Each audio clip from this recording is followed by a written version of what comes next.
Imagine waking up without an alarm, no phone buzzing on the nightstand, no traffic sounds filtering through the window, no schedule to check, no emails waiting, no meetings to prepare for. Instead, you open your eyes to the soft grey light of dawn filtering into a rock shelter.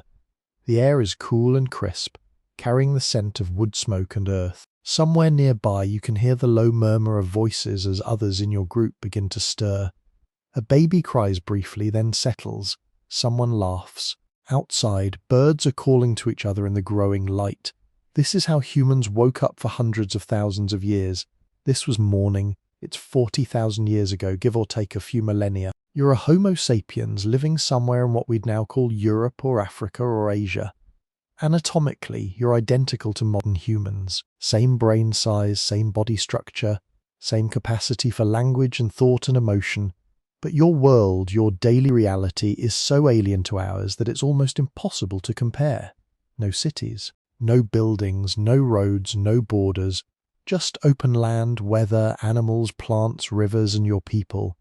You live in a small group, perhaps 20 to 40 individuals. They're not just your family, they're your whole world. These people share everything with you. Food, shelter, stories, danger. They're your safety net, your teachers, your companions. You don't think of them as a community, that word doesn't exist yet, but their presence defines every part of your life. As you sit up, you feel the firm ground beneath you, covered in animal skins or woven grasses. You breathe in the cool air. The fire has burned low overnight, but its embers still glow faintly under the ash. Someone is already coaxing it back to life with dry twigs and careful breath. Flames flicker, heat grows. You hold your hands near the fire, soaking in the warmth. Time is not measured by clocks. You don't know the hour, you feel it. The angle of the sun, the color of the sky, the behavior of birds and insects. These tell you everything you need, and you're not anxious. There are things to do, but they're not arranged in rigid blocks. The day unfolds as it must. Some members of your group rise slowly. They stretch, rub their eyes, shake out stiffness. There's no rush. Children wake with tousled hair and curious eyes. They cling to adults, then wander off in pairs, kicking dust or playing with bits of bark and bone. A few adults begin preparing for foraging. Others check tools, flint blades, baskets, digging sticks. One or two might talk about tracks they saw yesterday. There's a sense that today might be good for hunting. Still, nothing is declared. Plans form organically.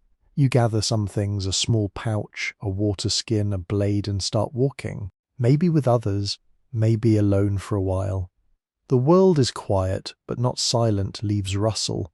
Insects buzz, your feet crunch over soil and stone. You pass trees, you recognize paths you've walked before, signs you know by heart, a snapped branch, a pile of droppings, a trail in the grass.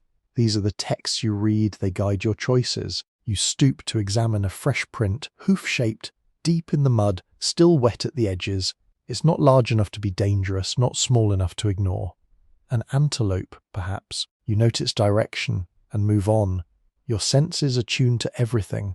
The tilt of the wind, the rustle in the underbrush, a faint smell that wasn't there moments ago. You aren't thinking in words. You're sensing, comparing, reacting.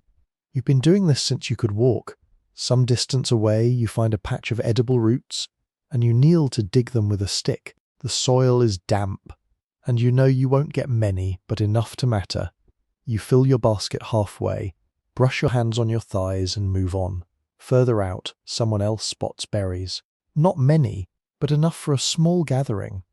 Others locate a bee's nest high up, nestled under a rocky outcrop. They don't try for it today, but they remember. Maybe they'll return with smoke and patience in a few days as the sun climbs higher. You start to head back, meeting others returning from their foraging. The group converges naturally, sharing what they've found. The roots are laid out, the berries passed around. There's no currency, no tally. If someone's basket is full and yours is light, you still eat. That's how it works. Not because of rules, but because of survival. Everyone eats, or no one does. At the edge of the shelter, one of the elders grinds seeds into a paste, using a large flat rock and a smaller rounded stone. Her hands move in slow circles, rhythmic and practiced. A child watches silently, mimicking the motion on the ground with a stick. Knowledge isn't taught with lectures. It's absorbed like warmth from a fire, by staying close, by observing. Midday arrives and the group rests. Some sprawl in the shade, others nap. Children run and scream and climb. One chases a lizard with a stick, laughing wildly. Another sits beside an adult, watching them sharpen a blade. No one yells at the noise. No one tells them to settle down. Life makes room for children here. After a time, work resumes. A man begins to split wood with a stone axe. He strikes carefully, adjusting his aim after each blow.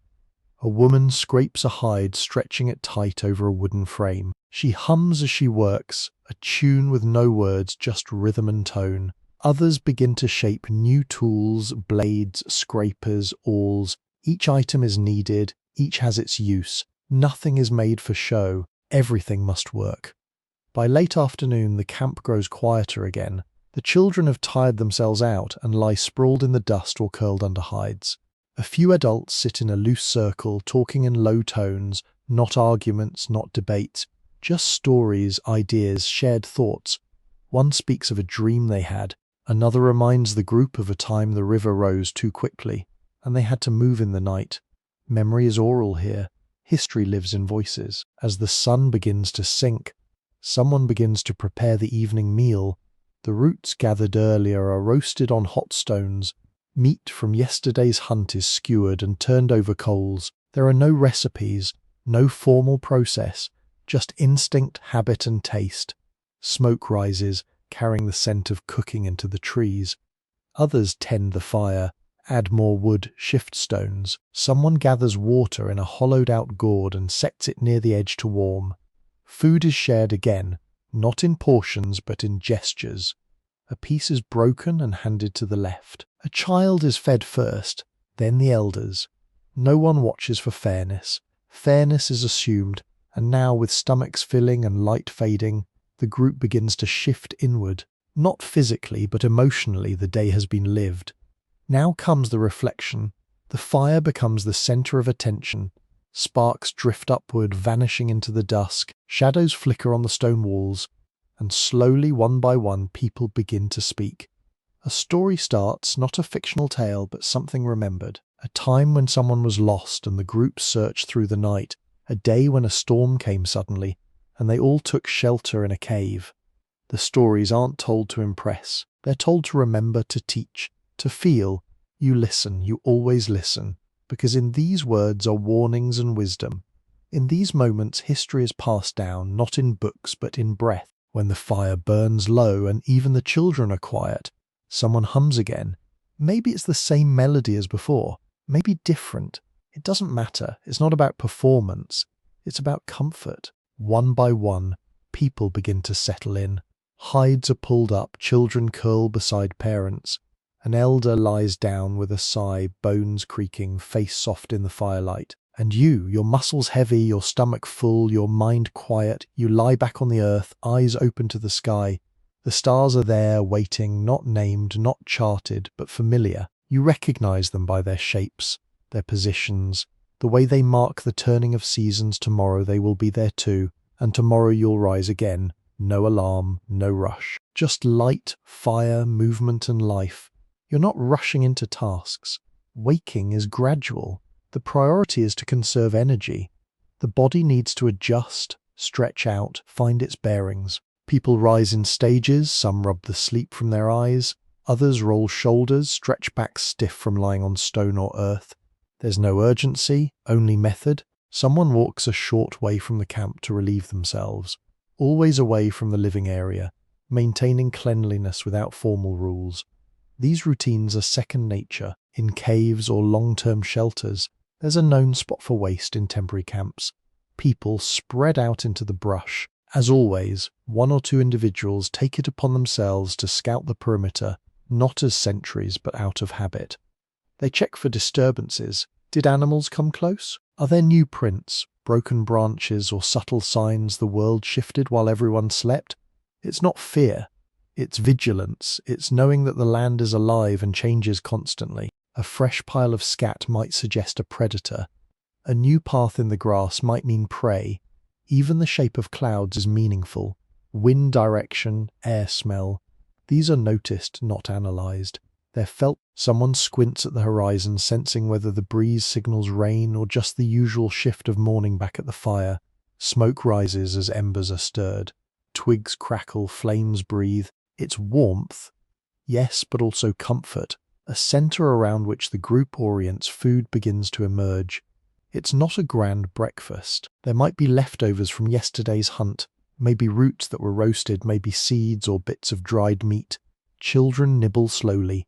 Adults chew thoughtfully. No one overeats. The body is a guide here. Eat enough, not more. The group's energy is beginning to change. Some individuals begin preparing for the day's tasks. A pair examines spear tips, chipping flint with sharp, precise taps. A woman weaves her hands, moving with practiced ease, splitting reeds and bending them into patterns. A man sits cross-legged, using a bone awl to pierce leather, preparing to bind a new pouch. Tools are laid out, assessed. If one breaks, it's either repaired or repurposed. Every object carries value, sometimes beyond its function. A worn blade might remind someone of a past journey, a time when they crossed a river, fled a storm, brought back food. Objects gather meaning over time, not sentimental but deeply tied to survival. By mid-morning, a group begins to move out.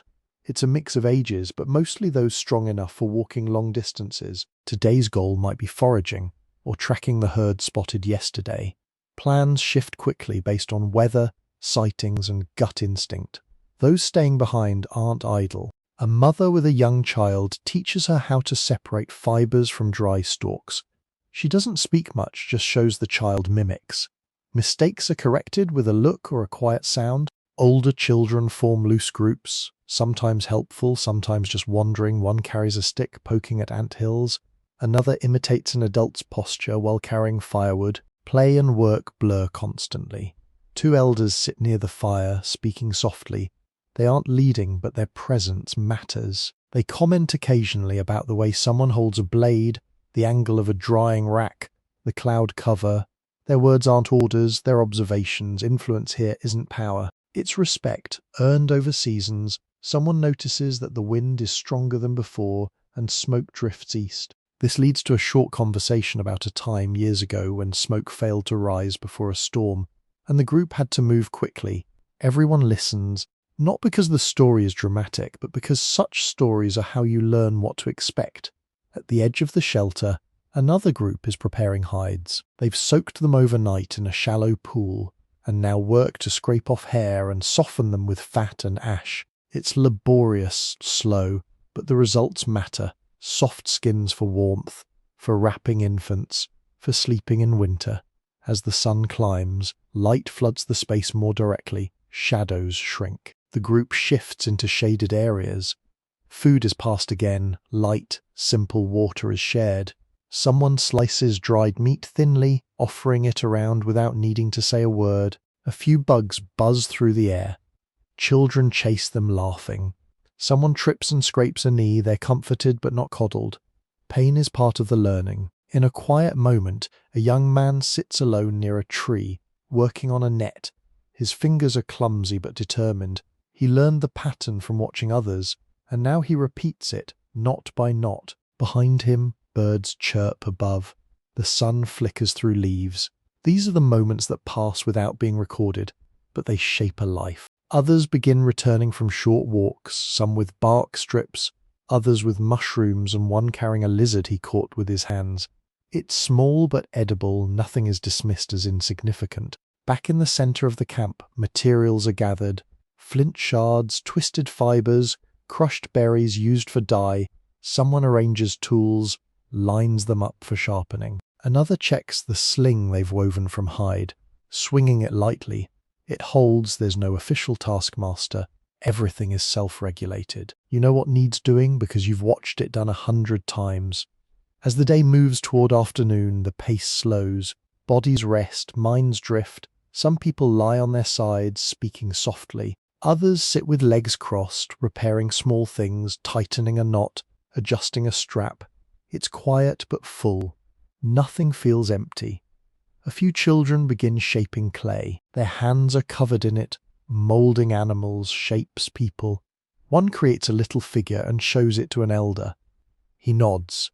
Doesn't say anything, just nods. That's enough. In the distance, a storm seems to be forming. Dark clouds gather slowly behind a ridge. The air changes, it smells wet. People glance up. One woman stops what she's doing and begins gathering things, wrapping a woven mat, tying off a gourd. No one panics, but there's motion now. Fires are covered, skins pulled closer to the entrance, water moved inside. The rain comes gradually, at first a whisper, then a drumbeat. Everyone draws near, under overhangs, into the rock space, beneath temporary shelters. Children are fascinated. They stick out hands, try to catch the drops. A few scream with delight. Adults smile but keep working, stoking fire to fight the moisture, rearranging sleeping areas to avoid wet spots. The storm is short, just enough to cool the earth and darken the stones. When it passes, steam rises. The group breathes in unison. Someone comments that the rain will make roots easier to dig tomorrow. Another mentions that now they won't have to travel for water.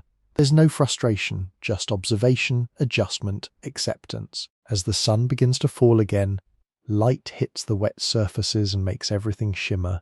One person begins to hum. Another starts preparing food again. Tonight it will be mushrooms and tubers, maybe with strips of roasted meat. The day closes as it began, with small actions, shared space and fire. Evidence for what early humans ate doesn't just come from guesswork. We have physical proof: coprolites or fossilized feces unearthed from ancient sites in Africa and Europe. When scientists examine these under microscopes, they uncover a remarkable array of plant material. Seeds from countless species, fragments of leaves and bark, pollen, and even root fibers. Sometimes they find bits of insects, beetle larvae, termites, grasshopper parts. What may seem repulsive now was then a valuable source of fat and protein. In fact, many modern hunter-gatherer cultures still treat certain bugs as prized food. There's no reason to think ancient people were any different. Hardened dental plaque on ancient teeth, known as dental calculus, offers even more insight. When researchers extract it and view it under high-powered scopes, they discover tiny remnants of plant starches, wild grains, legumes, berries, tubers, even fibrous stems that people likely chewed for hydration or to aid digestion. This challenges the common image of meat-centered Paleolithic diets. Our ancestors were not just hunters, but opportunistic omnivores who knew their ecosystems intimately. They consumed whatever was available, nutritious and safe. That knowledge didn't come easily. It was the result of generations of experimentation, trial and error, memory passed down through language and routine. If a root made someone sick, it was remembered. If a bark eased pain, it was shared. If a seed gave energy or calmed the stomach, it became part of the foraging routine. And people didn't eat randomly. They mixed textures and flavors. Bitterness was balanced with sweetness, crunch with softness. They roasted, soaked, dried, and ground food to make it more palatable, more digestible. The variety in their diets rivaled modern supermarket aisles, albeit seasonally and locally determined. As the day progresses, someone in the group begins grinding seeds using 2 stones, one flat, one round. The repetitive motion is slow but effective. The sound of stone on stone creates a background rhythm to the afternoon's tasks. Beside them, someone else crushes berries to make a thick, dark paste. It stains their fingers red. Another person scrapes meat into strips to hang over a low fire for drying. Preservation matters. While the group may eat well today, they must plan for days when food is scarce. A child walks by, his mouth purple with berry juice. He grins and offers a half-eaten one to an elder, who accepts it with a nod. Food here is not just sustenance, it's connection, something shared, something that moves across generations and ties people to each other and the land. Meanwhile, a man checks the traps set earlier. Simple snares, made from twisted fiber and bent branches, placed along known animal paths. One of them is triggered inside, a small hare, stunned but alive. He quickly ends its life with a practiced hand. It's not taken lightly. The animal is thanked, handled with care. When he returns to camp, there's no applause, just acknowledgement. Another small piece of the day's needs met. Back in the shelter, someone is shaping a new spear point. The flint is struck at just the right angle to send off a thin, sharp flake. These flakes are as thin as paper, sharper than steel. It takes patience, precision, and experience. A poorly struck flake can ruin the piece. A good one can make a perfect blade. Tools are life here, not just for hunting, but for preparing hides, digging roots, carving wood, defending the group. Each one is carried, cared for, and sometimes passed down. Someone else is braiding a cord, knotting fibers together tightly. These will be used for tying bundles, setting traps, fastening clothing. No plastics, no glue, only what nature offers, refined by human hands. The air smells of earth, smoke and sweat. A storm passed earlier, and the soil still holds moisture. Mushrooms have appeared at the base of a fallen tree. A small group heads over to collect them, checking carefully which are safe. This knowledge, what heals, what harms, is taught through repetition. One wrong choice can be fatal, but the right ones sustain. Farther out, someone spots vultures circling. This might mean a fresh carcass nearby. A few break off to investigate. Scavenging is not shameful. It's efficient. If an animal has fallen to age or another predator, there may still be meat to harvest, bones to crack open for marrow. Nothing is wasted. Back at the fire, stories begin again, not formal storytelling, but drifting memories shared as hands keep working. Someone recalls a time when the rains didn't come, and they had to travel far to find water. Another mentions a tree that blooms only once every few years, but whose fruit can feed the group for days. These aren't entertainment, they're survival guides.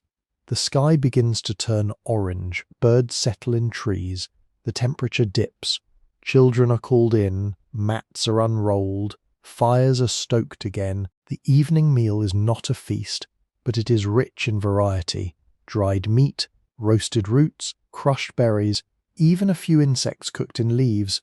They're handed out carefully, respectfully. No one counts servings. Everyone eats. One person leans back, watching the sky. A star appears, then another. The elder beside him murmurs a name, not a scientific designation, but something old, rooted in memory. That star marks the coming of colder nights. That one rises when deer move south. The fire crackles louder as wood is added. A baby cries, then is hushed. A low song begins, no words, just a hum that rises and falls with the flames. Others join in, not to perform but to feel close. These sounds carry across generations unchanged. Eventually, bodies settle, sleep overtakes the group. A few stay awake, poking at the fire, watching the shadows. Not guarding exactly, just being present. You lie back, wrapped in a skin. The ground is hard but familiar. The night is cool, but the fire warms one side of your body. You listen to the fire, to the wind, to the breath of those around you. These sounds are comfort. These are the rhythms of life. Tomorrow will come with the sun, with hunger, with laughter, with the slow unfolding of yet another day in a life that is both fleeting and eternal. People were pragmatic. Labor wasn't divided rigidly by gender in every group.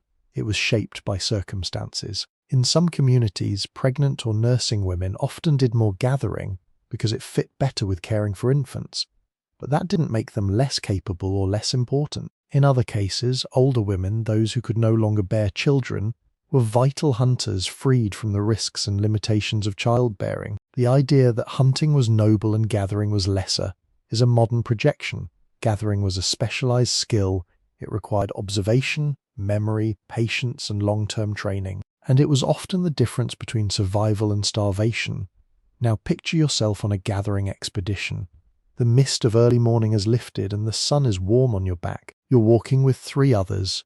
Your mother's sister who knows every inch of the land and every seasonal shift, a young cousin still learning, and your own toddler strapped to your back in a wrap of soft hide. Your group moves through familiar terrain. You walk in near silence, but communication is constant. Hand gestures, glances, subtle movements. The older woman points to a patch of disturbed soil.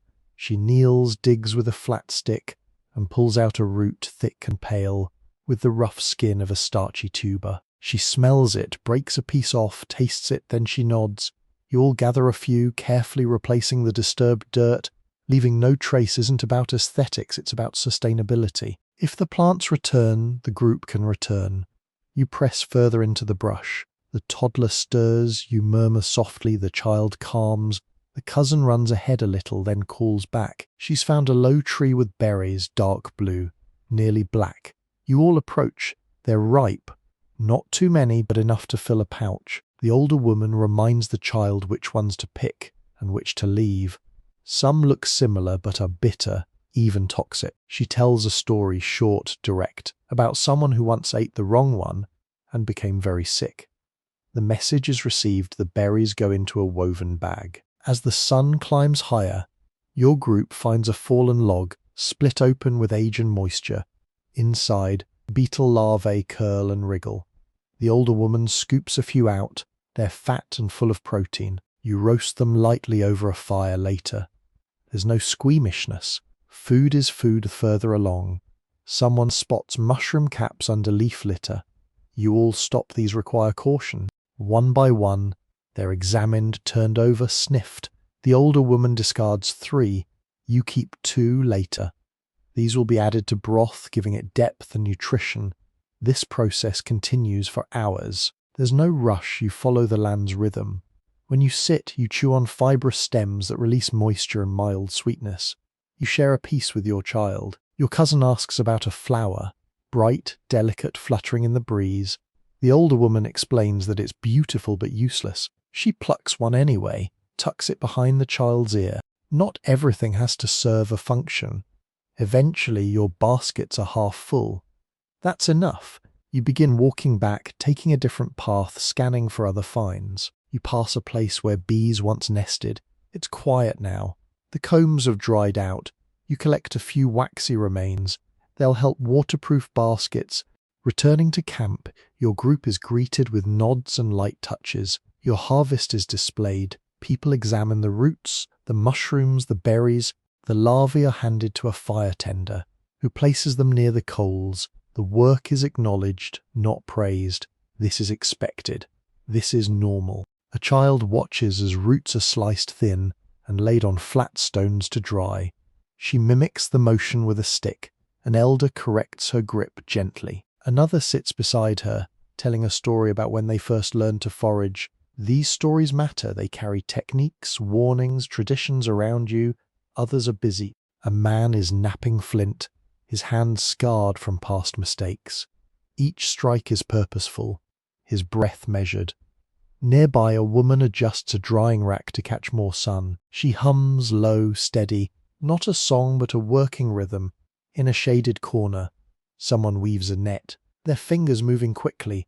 Children pass by, chasing each other. One falls, scrapes a knee. There's a quick cry, but no fuss.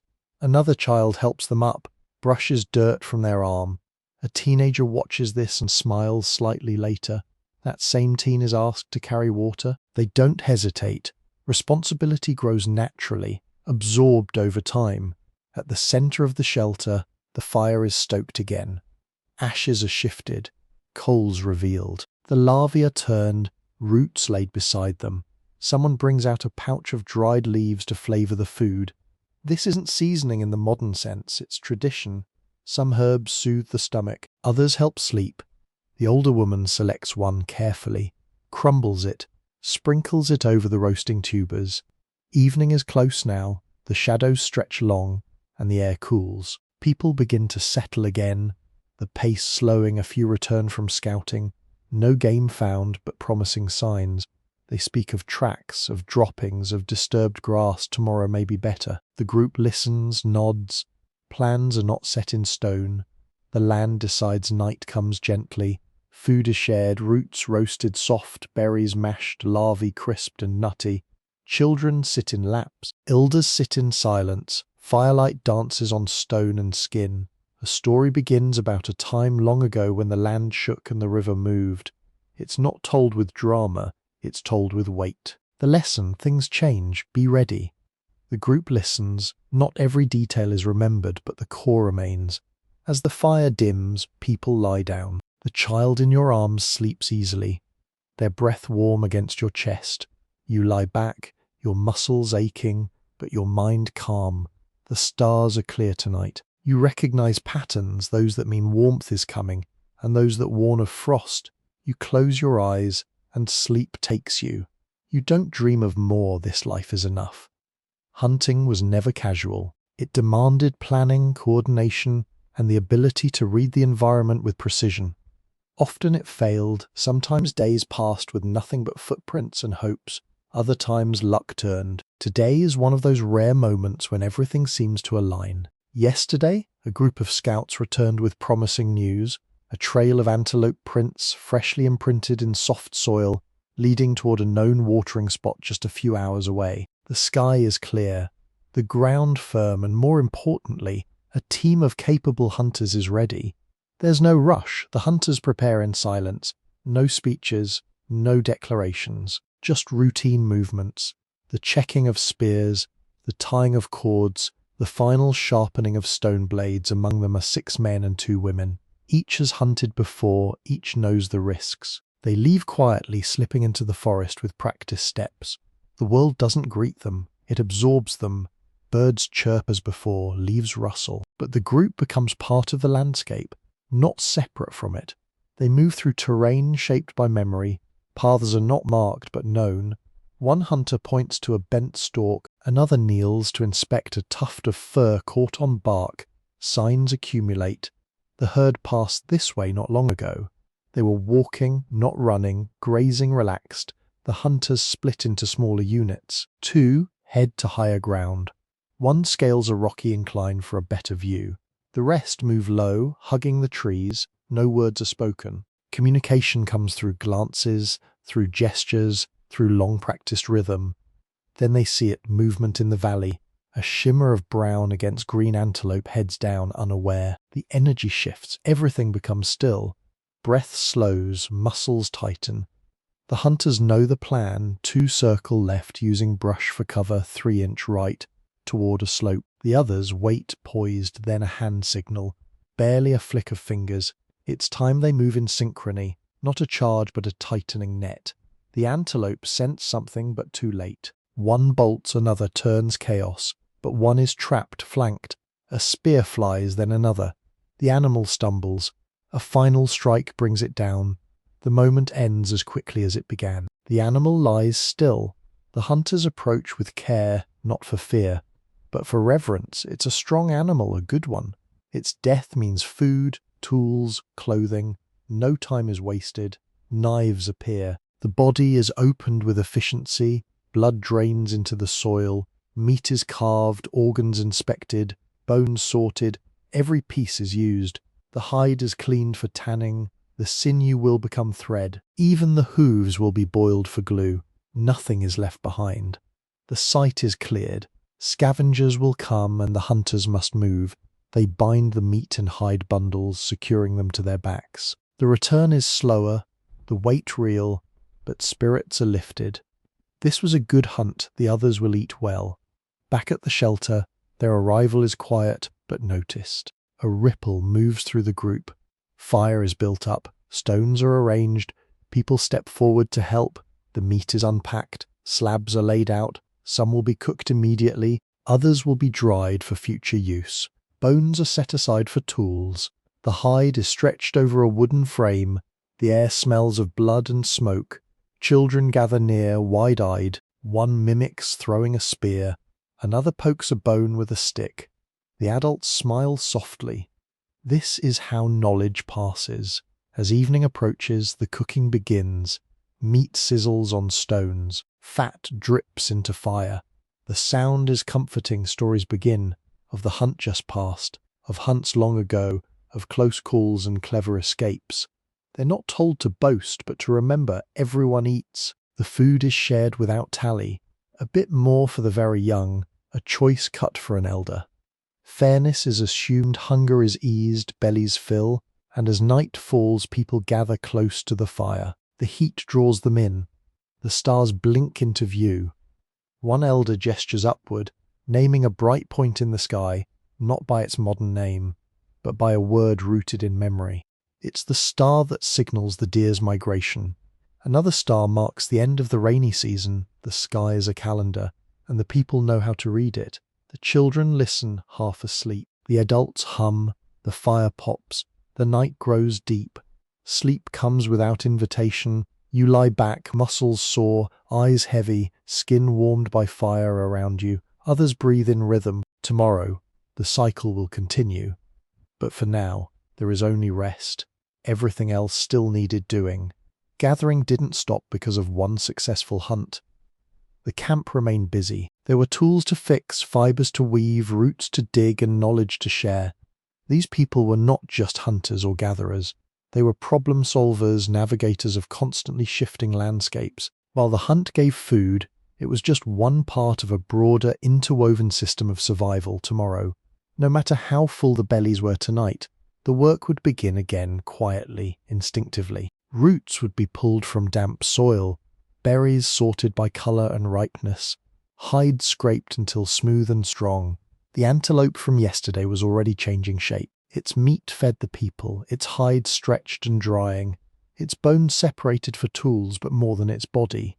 The act of the hunt, how it was tracked, how it was taken, lived on in minds and mouths. Children reenacted it in games. Adults spoke of its lessons in low, deliberate tones.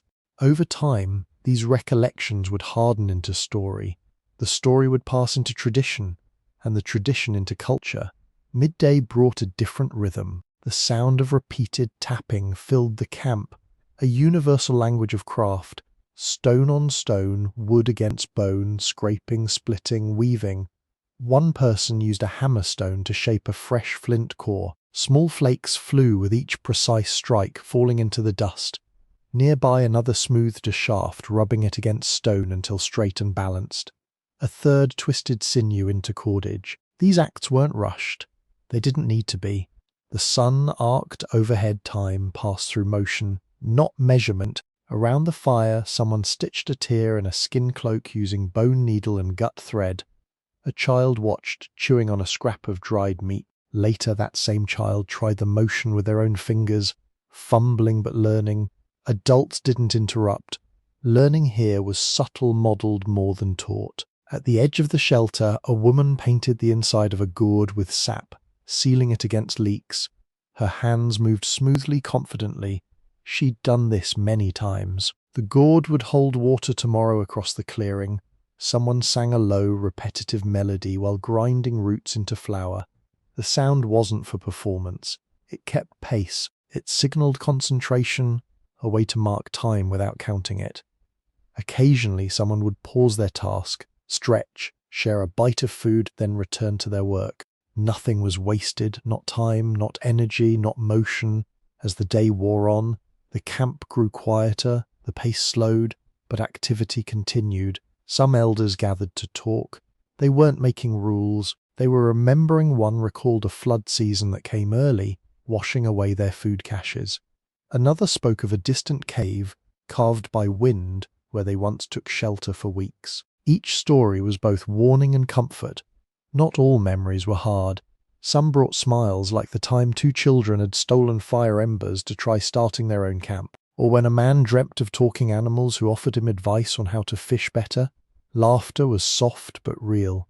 The stories grounded everyone. They reminded people who they were, where they'd come from and what the land could offer and take later. A few younger members of the group prepared to leave for a short scouting journey. Not a hunt, not a migration, just a look ahead. They'd map the land with their feet and eyes. They carried no maps, no written plan. Their knowledge was sensory, geographic memory passed through generations. They tied water skins to belts, checked blades, offered quiet farewells, and slipped into the trees. Those who remained continued their work. More roots were dug, a drying rack was reinforced. The coals of the fire were carefully banked to last the night. Nothing in the camp was dramatic, but everything mattered. The day eased toward evening. Smoke rose again. Food was prepared less than the night before, but still enough. Roasted tubers, a few leftover meat strips, crushed nuts. Children were called in gently. Elders were helped to sitting spots. Hands were washed in ash and water. Then the group gathered. Firelight framed every face. Someone began to hum. A story followed about a time when the animals spoke and taught people how to walk upright. Everyone knew it wasn't literal, but that didn't make it less true. The lesson was about respect, about observation, about learning from the world rather than trying to dominate it. As darkness deepened, stars bloomed above, the fire popped. A child crawled into a mother's lap. An elder closed their eyes, nodding softly with the rhythm of the voice speaking. You lay back, the hard ground shaped to your body around you. Life, breath, warmth, above you sky, story, memory. The world felt full, and tomorrow would come again. From a distant coastline many days' journey away, a man sat carefully boring holes into smooth shells using a sharpened stone tool. It was slow, meticulous work. Each twist of his wrist, each turn of the drill, required balance and calm. The shells would soon become ornaments strung into necklaces, perhaps woven into bracelets. They served no practical function. You couldn't eat them, shelter under them, or hunt with them. And yet humans had been adorning themselves this way for tens of thousands of years, maybe longer. Because survival wasn't everything. People needed more. They needed ways to display status, to show belonging, to make beauty. These beads were silent messages. I know people from far away. I can afford time for art. I care about how things look, meaning layered onto shell and cord all around the camp. Similar tasks unfolded, each different, each purposeful. Some people focused on flint, others on bone or antler. One woman spent her mornings sewing winter coverings from animal hides, her fingers moving swiftly, confidently. She had stitched through dozens of cold seasons, her skill honed by necessity. Another man excelled at carving, shaping wood into tools, handles, or decorations with flowing lines. No one did everything. The group thrived on difference. Specialization wasn't formalized, but it was respected. You knew who to go to if your cord broke, or if you needed a sharp blade, or if a pouch needed mending. And you learned through doing apprenticeship wasn't a word, but it was a way of life. The girl who watched the beadmaker would try later. She'd break a few shells, cut herself, but she'd persist over time. She'd get better, the same with every skill. Around midday, some children returned from a small expedition. They had been out gathering bark, collecting dry sticks, and looking for insects beneath stones. They laughed as they came back. Faces smudged, hands full. One carried a bird feather. Another had found a twisted root shaped like a snake.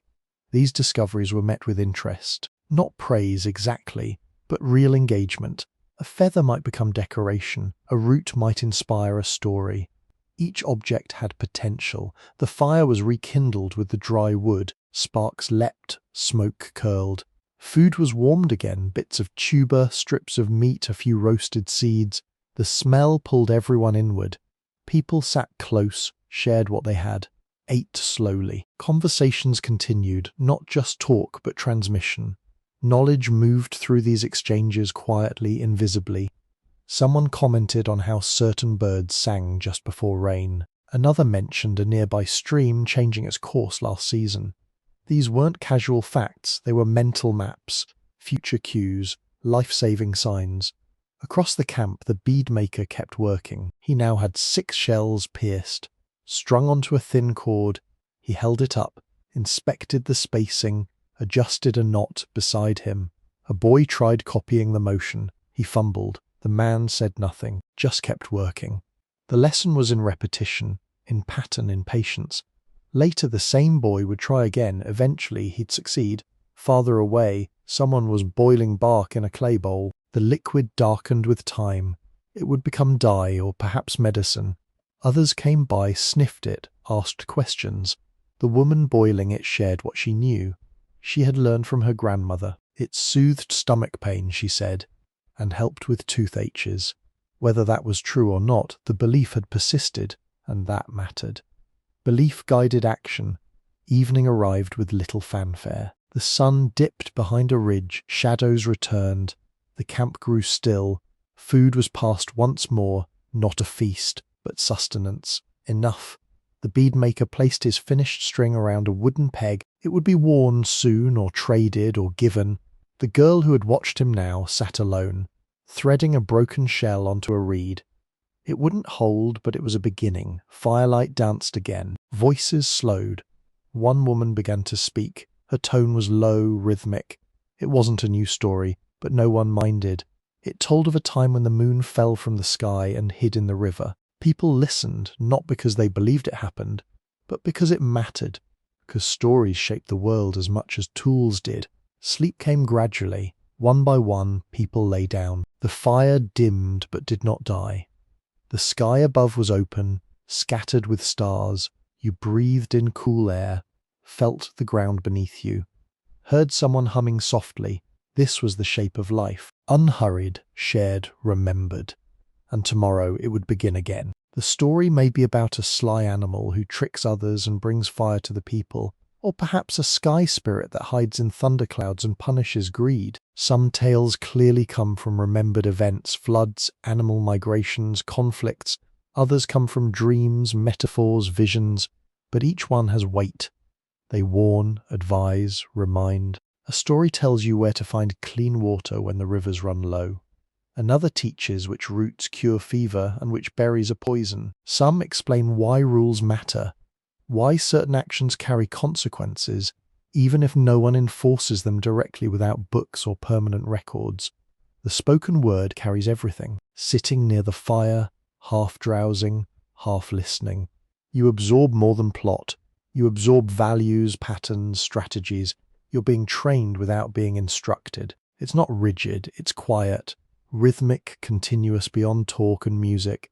There's another layer to this shared life, grooming, slow, detailed, almost meditative. One person picks through another's hair, gently pulling out debris, combing fingers through strands, sometimes plucking tiny insects.